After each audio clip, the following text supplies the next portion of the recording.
음악은 따로 들려드립니다. 말로만 하는 음악 이야기. 오늘은 오늘 소개할 아티스트에 대해서 누군가가 한 문장으로 시작을 해보려고 하는데요. 그는 세상에서 가장 활기찬 쇼맨은 아니었습니다.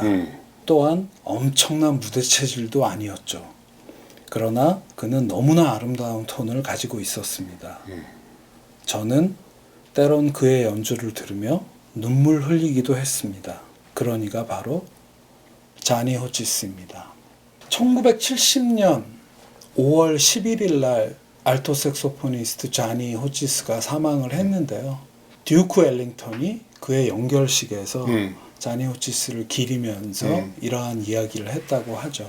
가장 아름다운 톤을 가진 알토 색소포니스트로 자신의 밴드에 소속된 동료로서, 친구로서, 후배로서 듀크 엘링턴이 그를 기리는 말을 한 건데요. 그러니까 듀크 엘링턴과 그냥 같이 한 그 음악 경력 대부분을 같이 그렇죠. 세상에서 그 누구보다 따뜻한 톤을 가졌던 색소포니스트로 불리웠고 찰리 파커가 자니 호치스에 대해서 이야기를 한 게 있는데요. The Lillipons of his instrument. 릴리 폰스가 그 당시에 1950년대 가장 감성적이고 그 섬세한 톤으로 유명했던 오페라 가수래요. 그런 여자 오페라 가수의 음성에 알토 색소포니스트 자니 호치스의 톤을 찰리 파커가 비유해서 이야기를 했던 거고, 베니 굿맨은 경쟁 밴드였죠. 베니 굿맨 오케스트라의 베니 굿맨은 내가 들어본 가장 위대한 알토 색소폰 연주다. 듀크 엘링턴의 밴드 듀크 엘링턴 앤 히스 오케스트라에 40여 년 동안 한 학기를 그 밴드에서 연주했던 분이 이 자니 호치스인데요. 자니 호치스가 세상을 떠났을 때 제트 매거진에서는 이런 기사를 냈대요. 자니 호치스가 없는 듀크 엘링턴 밴드는 결코 그 이전과 같을 수 없다. 그러니까 듀크 엘링턴 밴드에서 독주자, 솔로이스트 중에 가장 유명한 아티스트이자 어떻게 말하면 그 밴드의 상징과 같은 독주자였던 거죠. 그 듀크 엘링턴 밴드에 자니 호치스가 가입을 하게 된 거는, 그러니까 자니 호치스 나이 21살 때래요. 1928년부터 1970년도에 돌아가시는데요. 그때까지 듀크 엘링턴 밴드에서 40년 이상을 그 한 밴드에서 한 학기 알토 색소폰을 연주했던 거고, 듀크 엘링턴이 더 나이가 많지만 그 후배를 먼저 보내고 추도사에서 그런 아름다운 톤을 가진 연주자였다고 이야기를 했다는 거죠. 이게 재밌는 거는 듀크 엘링턴 오케스트라에서 쭉 있었던 것만은 아니고요. 이분이 1951년부터 55년까지 홀로서기를 시도를 하더라고요. 듀크 엘링턴 밴드에서 나온 자니 호치스가 홀로서기를 시도한 그 첫 번째 앨범은 자니 호치스 앤 히스 오케스트라 캐슬락이라는 앨범이 있는데요. 그 중에 제가 고른 곡은 You Blew Out the Flame in My Heart라는 곡입니다. 이 앨범은 1951년도에 나와갖고 51년과 52년도에 따로 녹음을 해서 78회전으로 싱글들을 냈던 거를 모아서 55년에 나온 LP인데요. 듀크 엘링턴 밴드에 나왔다고 그래서 뭐 싸우고 나온 거 아니니까 듀크 엘링턴 밴드에 있는 동료들 그리고 혹은 다른 자기가 관심 있었던 뮤지션들을 이렇게 고르게 사용을 해서 멤버를 조직해서 연주를 하는데요. 제가 이 곡을 고른 이유는 시종일관 덩실덩실 스윙하고 있고요. 자니 호치스의 알토 색소폰은 물론이고 그 듀크 엘링턴 밴드의 동료였던 로렌스 브라운의 트럼본, 알 시어스의 테너 색소폰, 이 각 파트의 솔로가 되게 유려하게 이어지는데 1951년 이 곡이 녹음됐을 때면은 재즈판의 트렌드는 비밥이었을 거라고요. 그러니까 후배들은 막 날아다니는데 그냥 너네는 그거 하지 우리는 이런 음악해 하는 느낌으로 되게 유유자적하게 이렇게 막 풍류를 즐기듯이 이렇게 연주하고 있는 모습이 그 당시 살아보지는 않았지만 이분들의 톤, 이분들의 느낌은 이런 거구나 하는 게 느껴지고 그 안에서 알토 색소폰을 연주하는 자니 호치스의 그 아름다운 톤 그것들을 한번 이렇게 들어보시면 어떨까 해서 첫 번째로 골라봤고요. 아니 들어보면은 빅밴드 시절의 그런 그 분위기 이런 것들이 그냥 이 배어 있어 이렇게 보면. 그렇죠. 근데 이제 열 몇 명이 하는 빅밴드가 아니고 한 7명으로 이렇게 줄여서 이렇게 자신이 하고 싶었던 음악. 이 곡은 또 자니 호치스 작곡이더라고요. 그러니까 이 듀크 헬링턴 밴드에 나와서 자신의 작곡도 한번 집어넣고 그렇게 홀로서기를 시작하시지 않았나 하는 생각이 들고요. 두 번째로 고른 앨범과 곡은 자니 호치스 앤 히스 오케스트라의 The Blues라는 앨범이고요.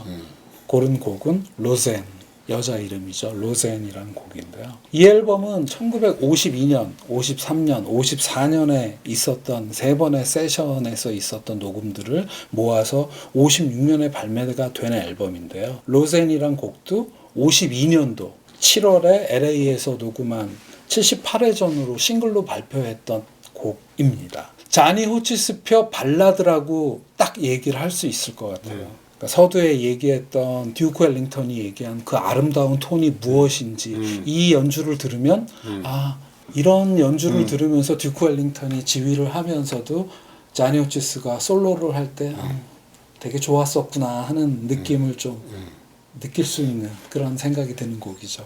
소리가 정말 우아해요. 네, 그러니까, 그렇죠. 그러니까 음악을 잘 몰라도 이렇게 들으면 소리가 참 우아하네.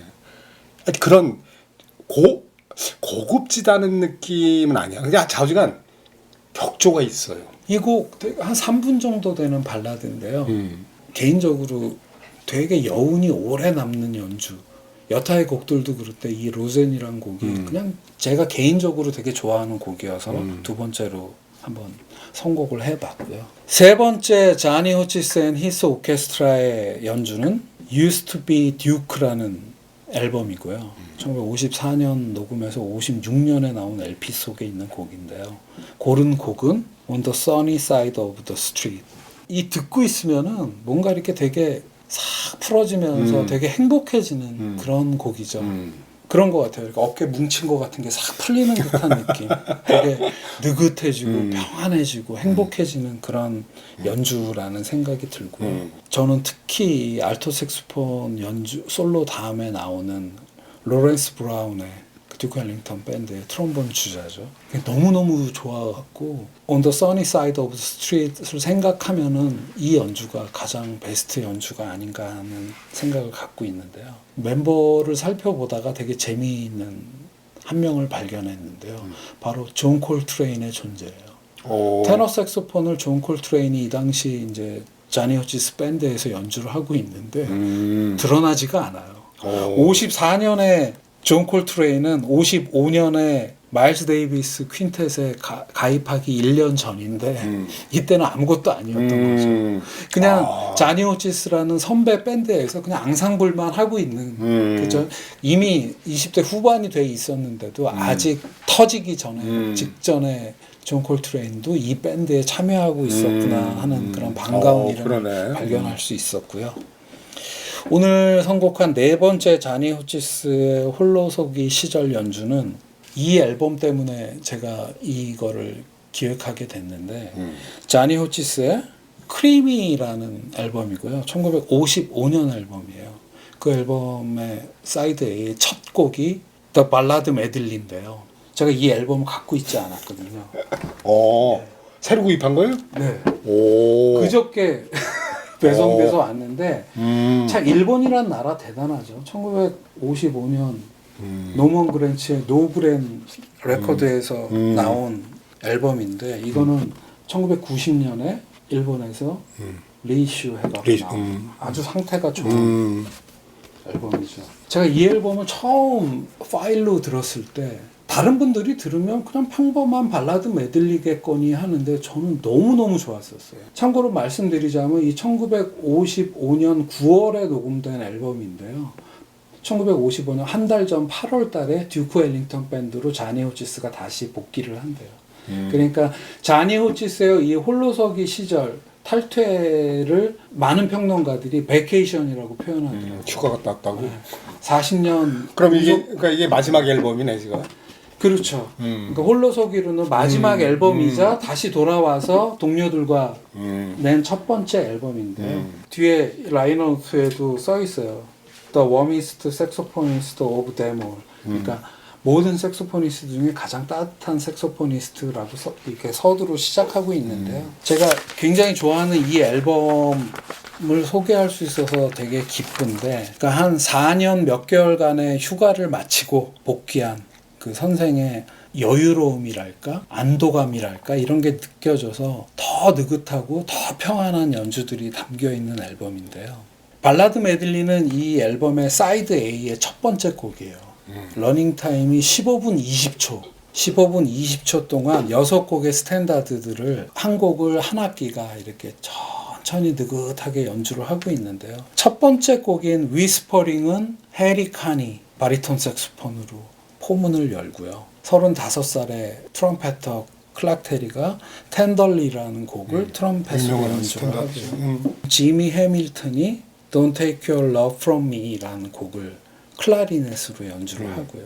빌리 스트레이혼이 피아노를 아주 소박하게 프렐류드 투어 키스로 연주를 하고, 그 당시 25살의 베이시스트였던 지미 우드가 폴카도츠 앤 문빔이라는 곡을 연주를 하고, 그 다음에 이제 주인공인 자니 호지스가 패션 플라워라는 곡을, 이렇게 해서 6곡을 15분 20초 동안 아주 넉넉한 호흡으로 연주를 하는데요. 1955년의 연주인데 그거보다 훨씬 더 이전에 스윙 시대의 어떤 그런 향기 같은 게 느껴진달까. 그러니까 되게 로맨틱한 정서가 아주 가득하고 따뜻하고 편안하고 아름답게 그지없는 연주여서 꼭 한번 들어보시기를 추천드리고요.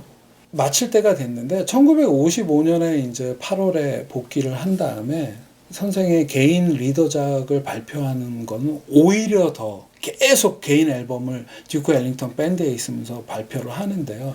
이런 앨범들이 나왔던 프로듀싱을 한 노먼 그랜츠의 버브 레코드에서 복귀 이후에도 70년도에 돌아가시기까지 한 30장의 앨범을 개인 앨범을 더 냈고요. 그 앨범들 가운데에는 듀크 엘링턴과 듀엣 앨범도 많고 아주 그러니까 행복한 재즈 인생을 사신 분 중에 한 명이라는 생각이 들고요. 이런 생각이 드는데 그렇게 듀크 엘링턴 밴드에서 나머지 20년을 생활을 하면서 이렇게 개인의 앨범을 또 아주 가열차게 낼 수 있었던 그 원동력이 어디 있을까? 요 한 4년 몇 개월간의 홀로서기를 한 다음에야 그런 동력을 얻지 않았을까 하는 생각을 좀 하게 되고요. 크리미란 이 앨범은 꼭 들어보셨으면 하는 바람. 그런 당부와 함께 자니 호지스 이야기 여기서 마치겠습니다. 네. 감사합니다.